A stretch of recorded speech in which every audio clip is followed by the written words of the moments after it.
خواب تھا جاگنے کی حالت کا، زندگی کی غزل تمام ہوئی. ایسے ہی لاجواب شعر کہنے والے شاعر جان ایلیا کے پرستار انہیں 15ویں برسی پر یاد کر رہے ہیں. تم ہو خوشبو کے ساتھ کی خوشبو اور اتنے ہی بے مربت ہو.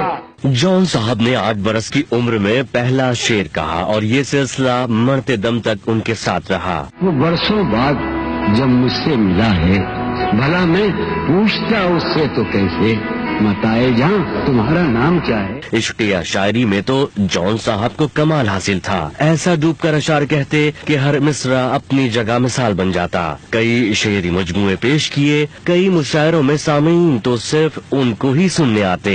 مجھ کو لکھتے خط جانم اپنے دھیان میں شاید خواب خواب جذبوں کے خواب خواب لمحوں میں یوں ہی بے خیال آنا جن کر گئی ہو تم، اور خیال آنے پر اس سے ڈر گئی ہو تم.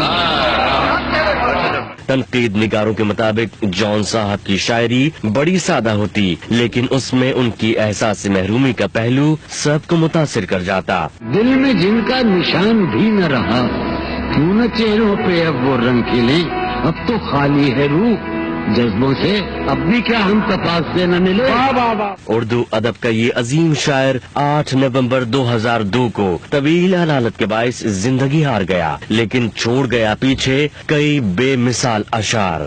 میرے کمرے کا کیا بیاں کہ یہاں، میرے کمرے کا کیا بیاں کہ یہاں خون تھوکا گیا شرارت میں.